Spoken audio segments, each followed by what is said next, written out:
Hello, guys. So, this is my favorite lecture I give during the course of a year. I think this is a really important lecture, and I think this is something that everyone needs to really hear and listen.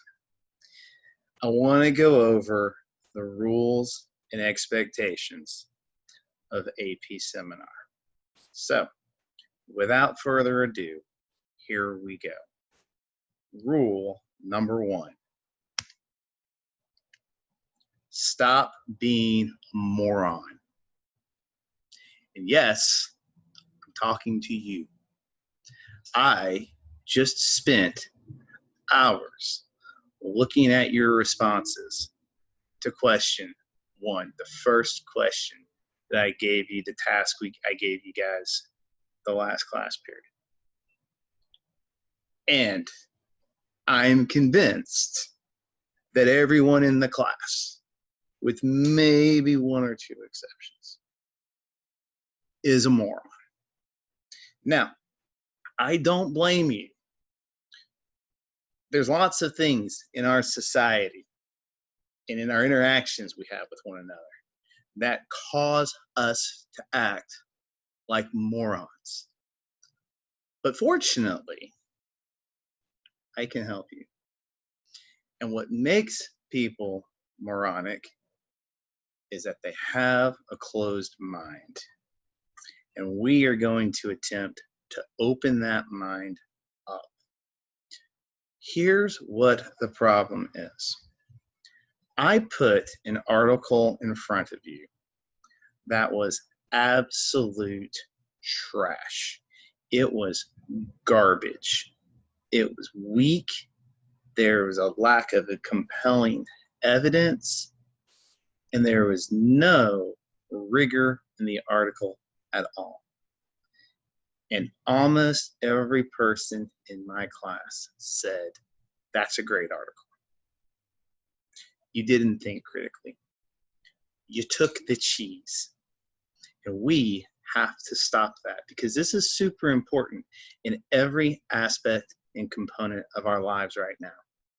There's so much information from so many sources.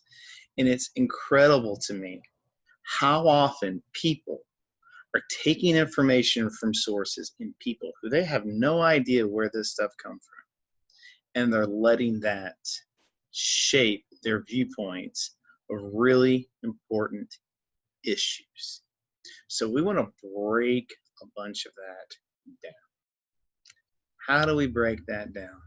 Well, one of the reasons ways we can break this down is we can start to listen. And here's one of the problems with our society, and it's one of the problems that we have as people. People listen to respond. Someone sees something at Twitter and they listen to the thing on Twitter so they can reply to it on Twitter. Or they hear something and they want their voice to be heard. You're not listening to learn. You're not listening to the viewpoints of other people.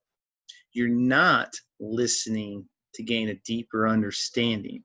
You're listening to respond so your voice can be heard. Stop doing that.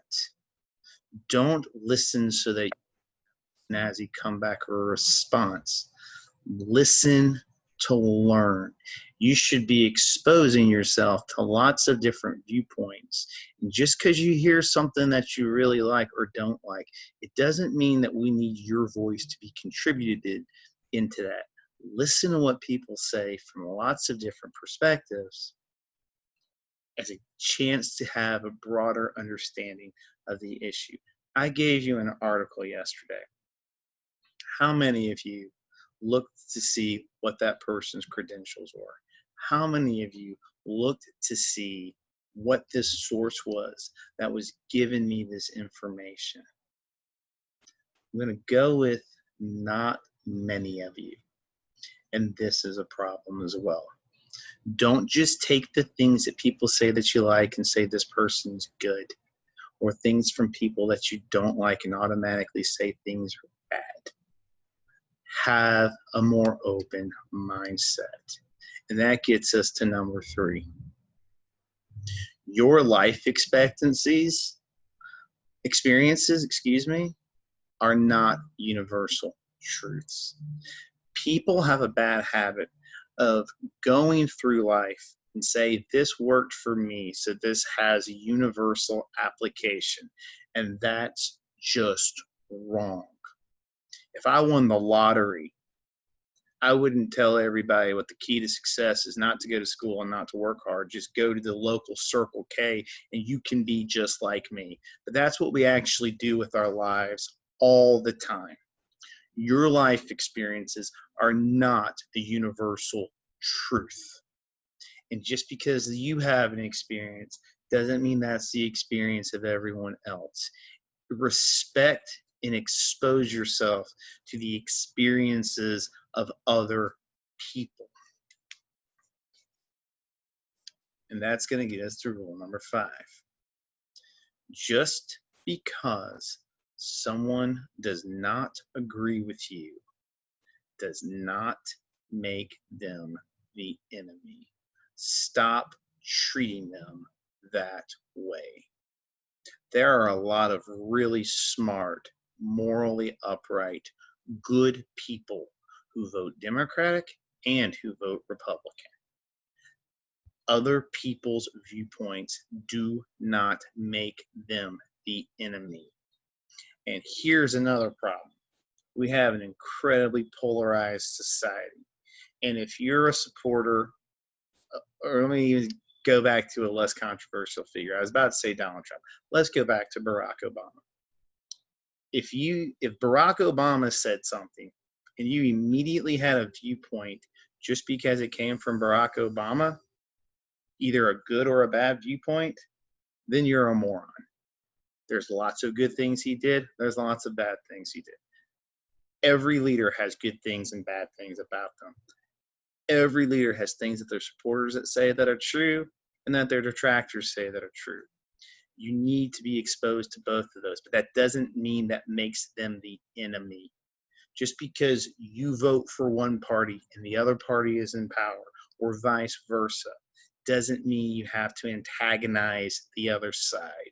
Look at how terrible social media has become with this and how much it's contributed to a decline in the quality of discourse we have. We don't want that. In fact, when there's a person in our class who you respect and know is of high intelligence, and they express a viewpoint that's different from yours, my expectation is you think about that. You consider that. And that's how learning takes place. It doesn't mean you have to accept it, but you do need to listen to it. I do not ever care about how you feel. Do not ever start a statement in this class that begins with, I feel this way. That means nothing to me. Feelings is not what this is about. We're trying to do higher academic work. We're trying to broaden our horizons. Feelings are not a major component of that. In fact, if you're someone who's going to have your feelings hurt because someone looks at you in this class and says, I disagree with you, that's a you problem. That is not a them problem. I only slightly more am worried about what you think. You are 16 years old with limited life experiences who are truly not an expert in many things. In some cases, you're not an expert in anything, and that's okay. Don't try to act like you're an expert then. I don't care what you think. If I threw out, should we keep the Donald Trump tax cuts, none of you would have something intelligent either way to contribute to that. And why is that? Because I don't believe any of you have rolled up your sleeves and looked at the research and looked at what experts say. And that's how you'll get my attention in this class.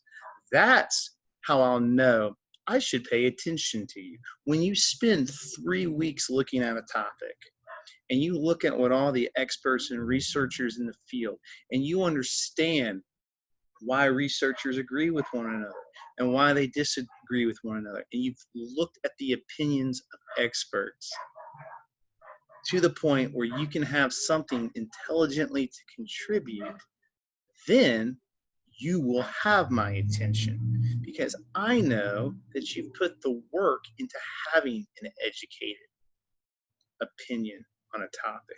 And that's what we're trying to do. I want you to think about how many things in your life you have a very, very, very strong opinion about, and you've never looked at the details of it at all. You know, there's a big debate. Should we keep Obamacare or not keep Obamacare? That's a really, really complicated question, and it doesn't have a right answer. And there's really smart people on both sides who have an opinion on this. And before you should have any opinion on that at all, you need to look at all of those perspectives. I do not care about your feelings. I rarely care about what you think. I care about research-based evidence and the arguments you're going to use using that evidence. And that's how we're going to learn. And that's how we're going to educate one another. My favorite thing in this class is when I see someone work for 6 weeks on a topic that's really hard, and they struggle, and they look at lots of different perspectives, and then they turn in a paper to me, or then they turn in a presentation, and I can see how much research they've looked at and effort they've put in, and I finish reading that paper, or I finish looking at that presentation, go, wow, they know a lot now, and they know a lot more about me now, and I've been educated, and I've learned something of use to myself, and that's the goal. Assume everyone who puts stuff out has some sort of an agenda. Really, really put a lot of thought into where you get your information from. Guys, I gave you an article that said that people who read more are basically better than everybody else. That was the fundamental thing of that argument. Think about that. Who put that out there? A professional writer. Does a professional writer have an intrinsic bias and agenda in encouraging people to read? Obviously, the answer to that is yes. And that's a massive grain of salt that you should be taking from that. It's from a magazine. Does a magazine have a bias and a reason to encourage people and to say that if you read more, you're better than other people? The answer to that is yeah. What's the goal of our media? The goal of our media is to make money. I want you to think about that. CNN, Fox News, their goal and their role in society isn't to provide us with unbiased media coverage of important events. Their goal is to get as many viewers as possible to charge advertisers as much money as possible. And anytime you get information from a source like that, or a newspaper, or a magazine, it's fair to think critically about that. What is their agenda? What is their bias? What do they have to gain by putting something like this out there? Always question your sourcing. Always question, where is it coming from? And are they giving me really good information based on high quality research? Or is this all just secondhand information and opinions from people who I shouldn't really care much about? Hey, why do I care about what most journalists have to say about politics if none of them have a political science degree? They're not experts in the field. They're professional writers. They're not political scientists. Think about that.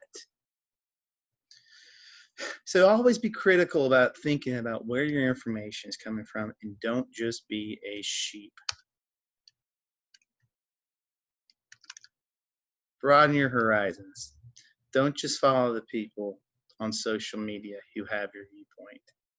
I accidentally slipped into this about 3 years ago, where all of my social media accounts I followed had the exact same viewpoint as me, and I realized I'm in a little bubble.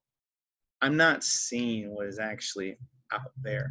I'm not seeing all the discourse that I should be part of. In fact, a really good rule of thumb is don't try to learn anything from social media. It's not very good. It's not a great thing to view your life and how your opinions about life should be shaped through social media, especially Twitter. Broaden your horizons. Try to follow people who have different viewpoints and different political perspectives and different life experiences.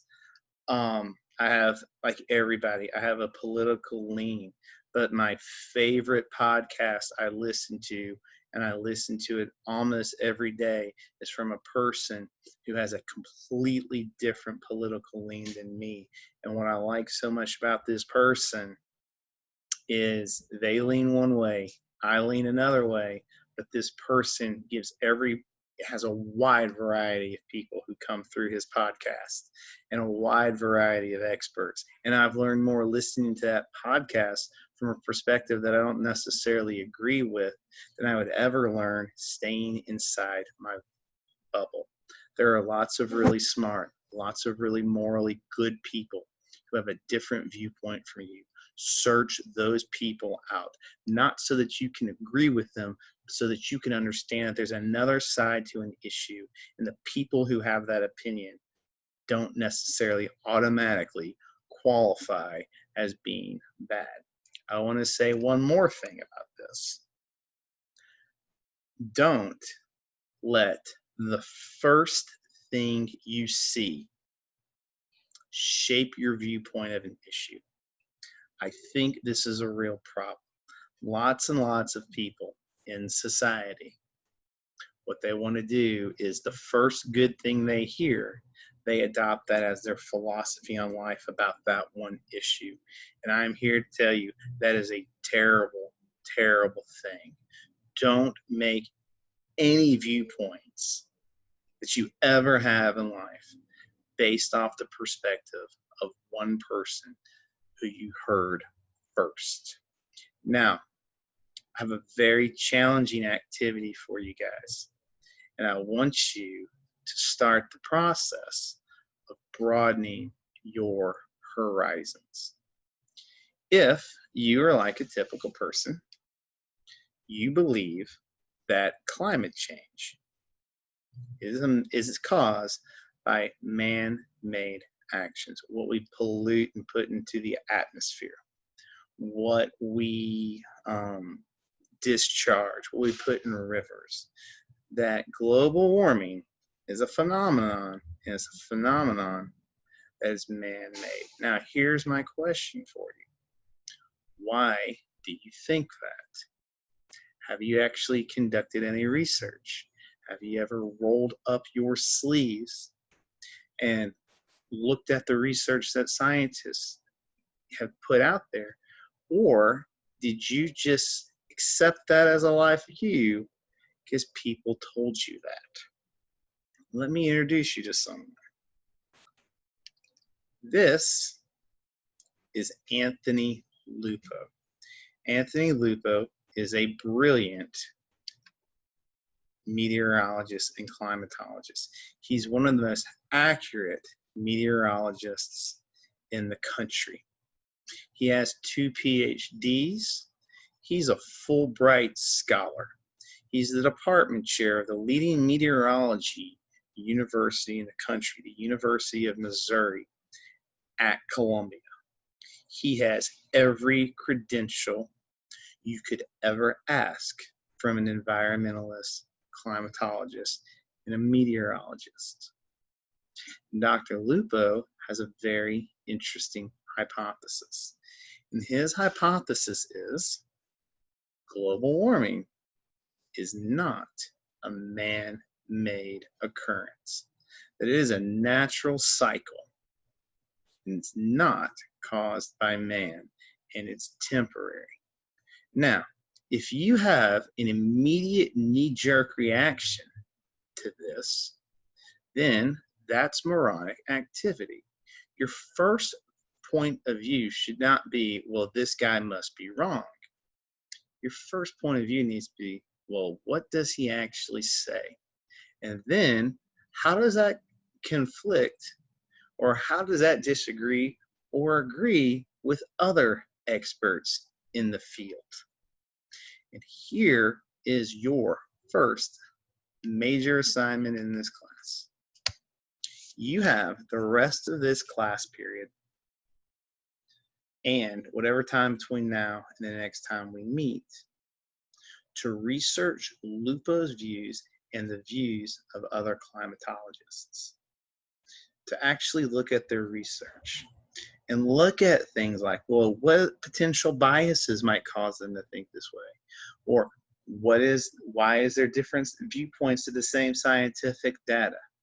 And after 2 days of review, in our next class period, every person in class is going to give a 1-minute presentation, no PowerPoint, just speaking on Zoom about, I think Dr. Lupo is wrong, and here's why, based on the research that I've done and looked at what other people have said, or this is why I think Dr. Lupo is right, again, based on the research. But the big point is this: we all have a viewpoint, and yet there's a really smart person with a different viewpoint. Let's see what people outside the box think, and then we can look and compare that to the convention and see, why are they here? That's the goal. Open your mind. Listen to something outside of the norm. Understand better.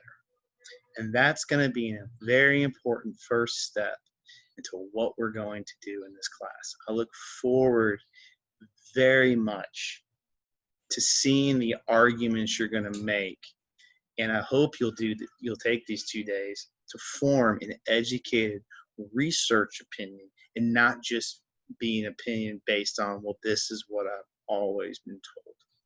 That's the difference in the type of learning that we're going to do in this class. If you got any questions, post them down in the comments.